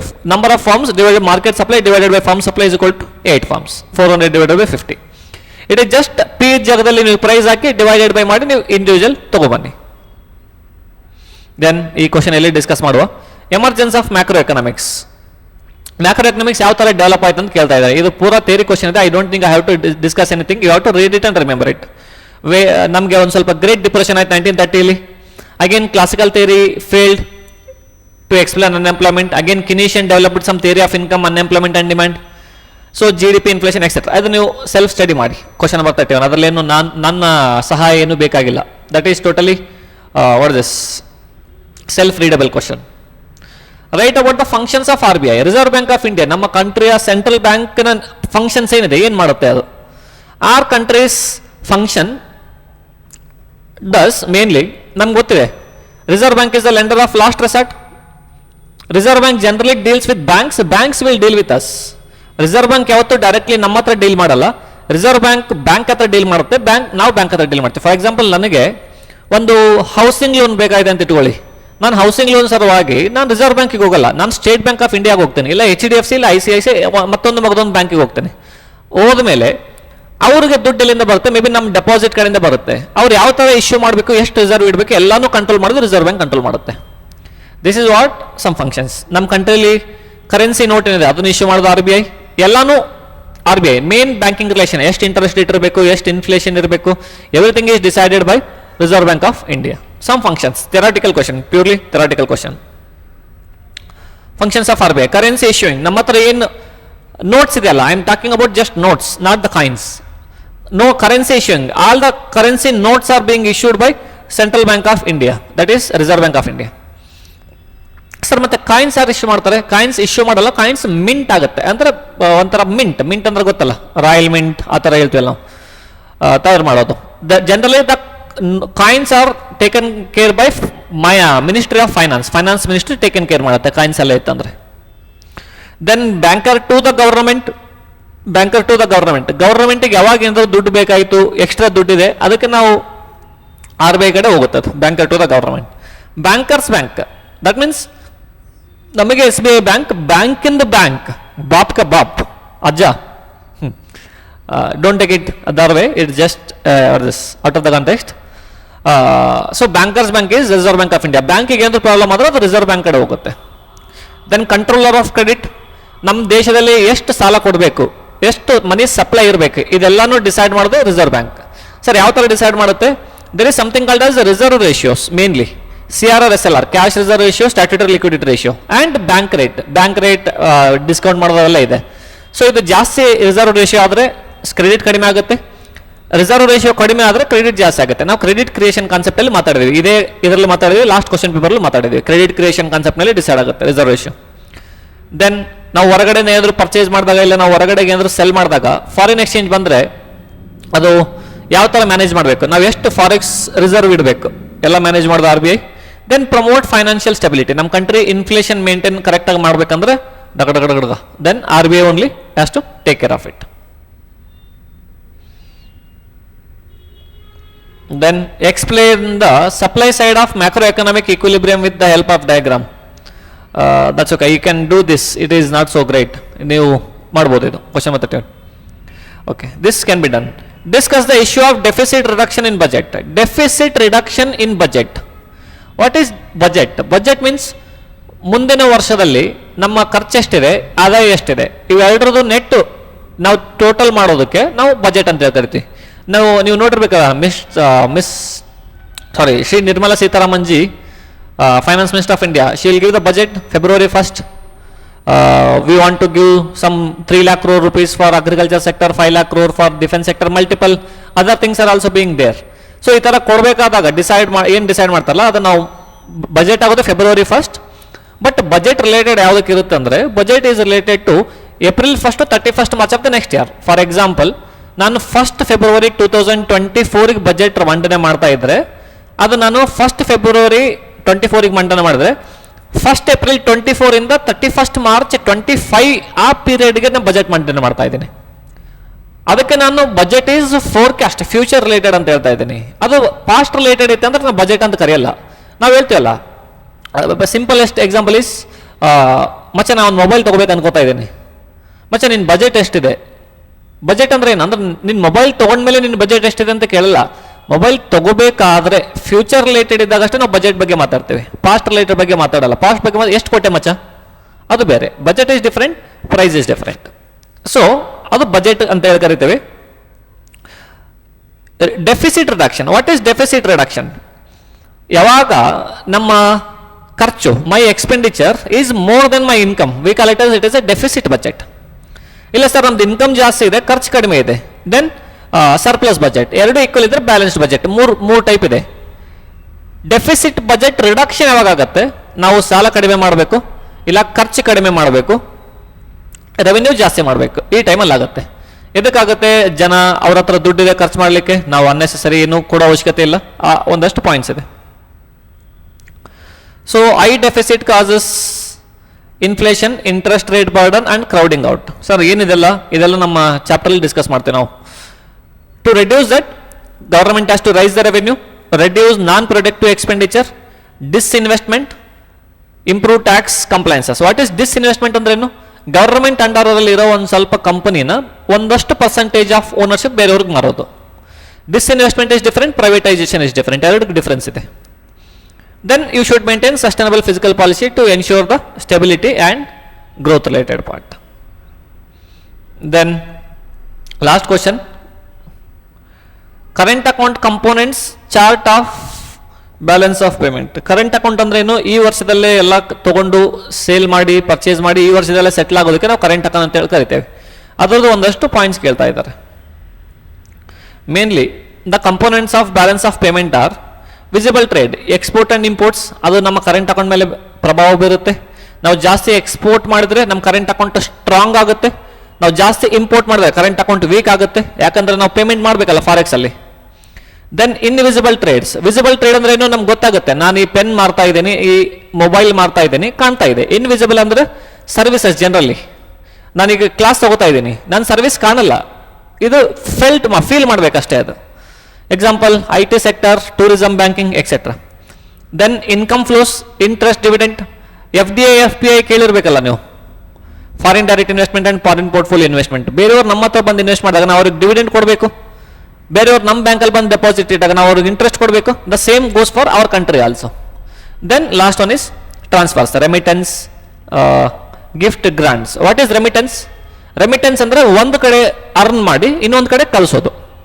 ಎಕ್ಸಾಂಪಲ್, ಪೇರೆಂಟ್ಸ್ ಇಂಡಿಯಾದಲ್ಲಿದ್ದಾರೆ, ಮಕ್ಕಳು ಫಾರಿನ್ಗೆ ಹೋಗಿ ಸೆಟ್ಲ್ ಆಗಿದ್ದಾರೆ, ಅವರಲ್ಲಿ ಅರ್ನ್ ಮಾಡ್ತಾರೆ, ತಿಂಗಳ ಇಷ್ಟ ಅಂತೇಳಿ ಪೇರೆಂಟ್ಸಿಗೆ ಕಳಿಸ್ತಾರೆ, ಇಲ್ಲ vice versa case. Then gift ಕೊಡೋದು, ಗ್ರಾಂಟ್ ಅಂದರೆ ದಾನಾಗಿನ ಕೊಡೋದು, ಅದಕ್ಕೆಲ್ಲ ಇದು ಕರೀತಾರೆ. This are the 4 marks question. Simple ಇದೆ ಈ ಪೇಪರ್, ಅಷ್ಟೇನು ಡಿಫಿಕಲ್ಟ್ ಇಲ್ಲ. Not much practical also. It's okay. Then will discuss the other parts, beginning part also. So first one is which is an example of micro economics. Micro ಅಂದ್ರೆ ಏನು? Individual study ಮಾಡೋದಕ್ಕೆ ನಾವು micro ಅಂತ ಕರಿತೀವಿ. National income ಅಂದ್ರೆ country ಬಗ್ಗೆ ಮಾತಾಡ್ತಾ ಇದೆ. ಅನ್ಎಂಪ್ಲಾಯ್ಮೆಂಟ್ ಅಂದ್ರೆ unemployment is again everybody's countries problem. Foreign trade again country related problem. Consumer behaviour is A answer, micro economics.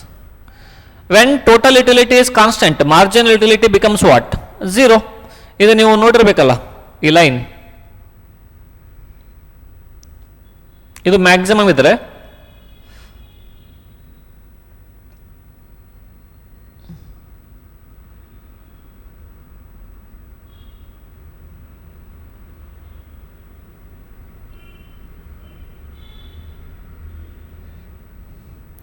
ಇದು ಮಾರ್ಜಿನಲ್ ಯುಟಿಲಿಟಿ. ಇದು ಮ್ಯಾಕ್ಸಿಮಮ್ ಇದ್ದಾಗ ಇದು ಮಾರ್ಜಿನಲ್ ಯುಟಿಲಿಟಿ 0 ಇರುತ್ತೆ.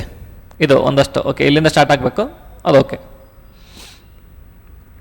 So total utility rising portion ಇದ್ದಾಗ ಅದು ಪಾಸಿಟಿವ್ ಇರುತ್ತೆ marginal utility.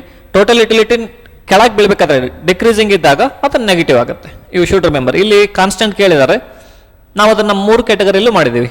ಇದು ಒಂದು ಏನಿದು ರೈಸಿಂಗ್ ಆ್ಯಂಡ್ ಫಾಲಿಂಗ್. ಇದಿದ್ದಾಗ ಪಾಸಿಟಿವ್ ಇರುತ್ತೆ, ದೆನ್ ಇದಿದ್ದಾಗ ನೆಗೆಟಿವ್ ಇರುತ್ತೆ. ಇದನ್ನು MU ಬಗ್ಗೆ ಮಾತಾಡ್ತಾ ಇದ್ದೀನಿ. MU becomes negative or positive as a result of increase in the number of firms. There is an increase in the supply. Then supply curve what? Shift to the rightward. Definitely supply ಜಾಸ್ತಿ ಆದಾಗ ಅದು right side shift ಆಗುತ್ತೆ. Shift towards right. Then N N P at factor cost is also known as national income. ನೀವು chapter ನೋಡಿ, ಅದು chapter revision, ಅದರಲ್ಲಿ clear ಆಗಿ discussion ಆಗಿದೆ. When demand exceeds the available output under conditions of high employment level, this may give rise to inflation. Definitely ಯಾವಾಗ ನನ್ನ ಹತ್ರ ಕಂಟ್ರಿಲಿ ಇರೋದೇ 10 ಯೂನಿಟ್ಸ್ ಇದೆ, ನಾ 20 ಜನ ಅದನ್ನು ಡಿಮ್ಯಾಂಡ್ ಮಾಡ್ತಾ ಇದ್ದಾರೆ, ಅವಾಗ ಏನಾಗುತ್ತೆ 10 ಮತ್ತು 20. So demanded is 10 but demanded is 20 and supply is 10. ನನ್ನ ಹತ್ರ 10 ಪೆನ್ ಇದೆ, 20 ಜನ ಕೇಳ್ತಾ ಇದ್ದಾರೆ, ಅವಾಗ ಏನಾಗುತ್ತೆ, ನಾವೊಬ್ಬ 10 ರೂಪಾಯಿ ಕೊಡ್ತೀನಿ ಅಂತ ಹೇಳಿದ್ರೆ ಇನ್ನೊಬ್ಬ 12 ಕೊಡ್ತೀನಿ ಅಂತ ಹೇಳ್ತೇನೆ, ಇನ್ನೊಬ್ಬ 14 ಕೊಡ್ತೀನಿ ಅಂತ ಹೇಳ್ತೇನೆ.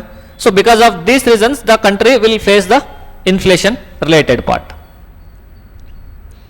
Then second section, fill in the blanks. Dash is the set of all possible combinations of two inputs that yields the same maximum possible level of output is called as isochronous. Okay, ನಿಮ್ಗೆ ಗೊತ್ತಿದೆ. Cost of some activity is the gain foregone from the second best activity. Next best alternative opportunity ನಾವು opportunity cost ಅಂತ ಹೇಳ್ತೇವೆ. Opportunity cost ಅಂದ್ರೆ for example ನಾನು teach ಮಾಡ್ತಾ ಇದ್ದೀನಿ, teach ಮಾಡೋ ಸಲುವಾಗಿ ನನಗೆ ಇನ್ನೊಂದು ಕಡೆ ಪ್ರಾಕ್ಟೀಸ್ ಮಾಡೋಕ್ಕಾಗ್ತಾ ಇಲ್ಲ. ಆ ಪ್ರಾಕ್ಟೀಸ್ ಮಾಡೋದ್ರದ್ದು ಏನು ಇನ್ಕಮ್ ಇದೆಯಲ್ಲ ಅದು ನಾನು ಬಿಟ್ಟು ಕೊಡ್ತಾ ಇದ್ದೀನಿ, ಯಾಕಂದ್ರೆ ನಾನು ಟೀಚ್ ಮಾಡಲಿಕ್ಕೆ. ಆ ಇನ್ಕಮಿಗೆ ನಾನು ಅಪರ್ಚುನಿಟಿ ಕಾಸ್ಟ್ ಅಂತ ಹೇಳ್ತಾ ಇದ್ದೀನಿ. Then macro economics as its deep roots in omissions. Okay, dash issues coins in India, government of India. Just ನಾವೀಗ ಮಾತಾಡಿದ್ವಿ ನಾವು. ಜನರಲಿ ಗವರ್ಮೆಂಟ್ ಆಫ್ ಇಂಡಿಯಾ ಅಂದರೆ MOF, ministry of finance will issue it. Notes ಬಂತಂದ್ರೆ reserve bank of India will issue that notes. Errors and omissions are the third element of balance. Okay, match the following. Linear demand curve, linear ಅಂದ್ರೆ straight line ಯಾವಾಗ ಆಗುತ್ತೆ, ಎಲ್ಲರಿಗೂ ಯಾವಾಗಲೂ perfect information ಇರುತ್ತೆ. ಸಾರಿ ಇದೆ linear demand curve means A minus BP, MPL is equal to TPL. Marginal ಯಾವಾಗ ಆಗುತ್ತೆ, total of N minus L minus L minus 1. Perfect competition, perfect information ಎಲ್ಲರ ಕಡೆ ಇರುತ್ತೆ. ಲಯಬಿಲಿಟಿ, ನಾವು ಡೆಪಾಸಿಟ್ ಮಾಡೋದು ಬ್ಯಾಂಕಿಂದ ಲಯಬಿಲಿಟಿ. ಎಕ್ಸೆಸ್ ಡಿಮ್ಯಾಂಡ್ ಯಾವಾಗ ಆಗುತ್ತೆ, leads to rise in the prices in the long run. That's okay. One sentence, this is okay. What is super normal profit? Over and above the normal profit. ನಿಮ್ಗೆ ಹೇಳ್ನಲ್ಲ ನಾನು, rent plus wages plus interest plus profit, ಇದೆಲ್ಲದರೂ ಸೇರಿ factor cost ಇದೆ. ಇದೆಷ್ಟಿದೆ, 100 ರೂಪಾಯಿ ಇದೆ. ಇದರಲ್ಲಿ ಆಗಲೇ ಪ್ರಾಫಿಟ್ ಇನ್ಕ್ಲೂಡೆಡ್ ಇದೆ. If you are earning more then 100 rupees, that is consider 120 rupees. So 120 minus 100, 20 is super normal profit.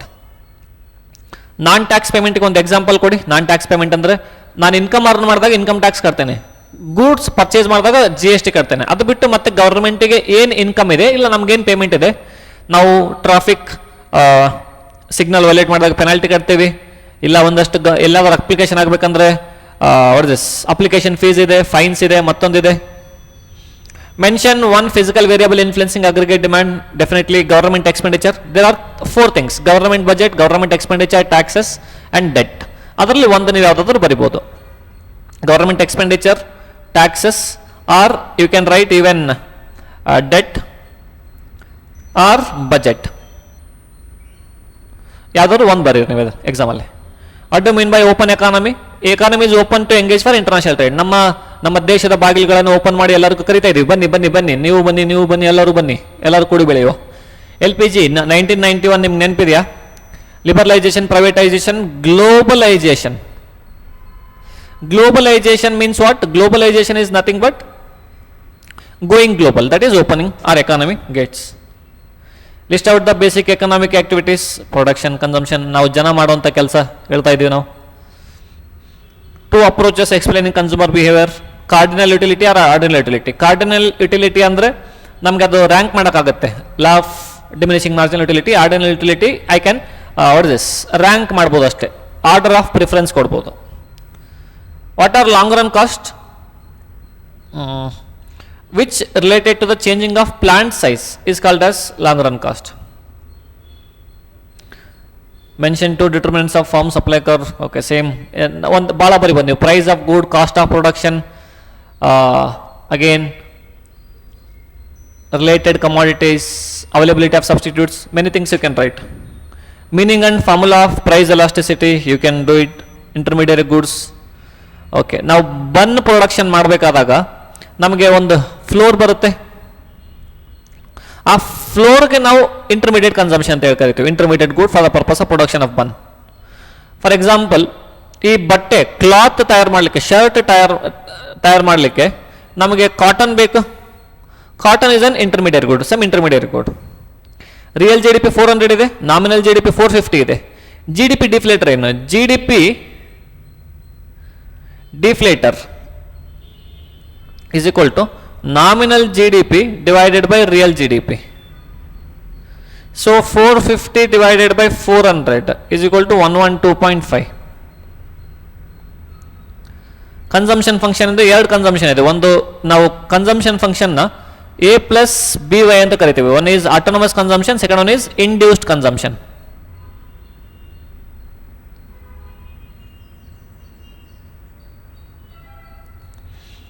Then two objectives of government budget, economic stability, redistribution of income. Okay, mention two direct and indirect taxes of government: income tax, corporate tax, GST, customs duty. Income tax ಅಂದ್ರೆ ನಾವೇನು income earn ಮಾಡ್ತೀವಲ್ಲ, salary, business ಎಲ್ಲ tax ಮೇಲೆ ನಾವು ಕಟ್ಟೋದಕ್ಕೆ ನಾವು income tax ಅಂತ ಕರಿತೀವಿ. ಕಾರ್ಪೊರೇಟ್ ಟ್ಯಾಕ್ಸ್ ಅಂದ್ರೆ ಕಂಪನಿಗಳು ಏನು ಪ್ರಾಫಿಟ್ ಅರ್ನ್ ಮಾಡ್ತಾರೆ, Reliance company, Tata, Ambani, Adani, Mahindra, all those things, ಅವ್ರು ಕಟ್ಟೋ ಟ್ಯಾಕ್ಸ್ಗೆ ನಾವು ಕಾರ್ಪೊರೇಟ್ ಟ್ಯಾಕ್ಸ್ ಅಂತ. ಕಾರ್ಪೊರೇಟ್ ಅಂದ್ರೆ company tax. G S T ಅಂದರೆ ನಾವೀಗ ಯಾವ್ದಾದ್ರು ಗೂಡ್ಸ್ ತೊಗೊಂಡಾಗ ಇಲ್ಲ ಸರ್ವಿಸ್ ತೊಗೊಂಡಾಗ ನಾವು ಕೊಡೋ ಡ್ಯೂಟಿಗೆ ನಾವು G S T, goods and service tax ಅಂತ ಕರಿತೀವಿ. Customs duty generally import and export ಮಾಡಿದಾಗ ಕೊಡುವಂಥದಕ್ಕೆ ನಾವು ಕಸ್ಟಮ್ಸ್ ಡ್ಯೂಟಿ ಅಂತ ಕರಿತೇವೆ. So this is about mock test model question paper 3 and its answers. So I suggest you to read all the question and answers without fail, because ಈ 3 ಪೇಪರಲ್ಲಿ maximum ನಿಮಗೆ 80-85 marks repeat ಆಗೇ ಬಿಡುತ್ತೆ. 85 ನಾನು list ಹೇಳ್ತಾ ಇದ್ದೇನೆ, ಇಲ್ಲ ಅದಕ್ಕಿಂತ ಜಾಸ್ತಿನೇ ಆಗುತ್ತೆ. ಸೊ ಈ 3 ವಿಡಿಯೋನ ಕಂಟಿನ್ಯೂಸ್ ಆಗಿ ನೋಡಿ, ಈ 3 ವಿಡಿಯೋಸನ್ನು ಮತ್ತೊಮ್ಮೆ ಕೇಳಿ, ದೆನ್ ಸ್ಟಾರ್ಟ್ ರೀಡಿಂಗ್ ಬೇಸ್ಡ್ ಅಂತ question paper and answer paper, question paper, answer paper. ಇವೆಲ್ಲ PDF ನಿಮಗೆ ನಮ್ಮ ಆ್ಯಪಲ್ಲಿ ಸಿಗುತ್ತೆ. ಆ್ಯಪ್ ಲಿಂಕ್ ಇಲ್ಲಿದೆ, ನಮ್ಮ ಡಿಸ್ಕ್ರಿಪ್ಷನ್ ಬಾಕ್ಸಲ್ಲಿದೆ.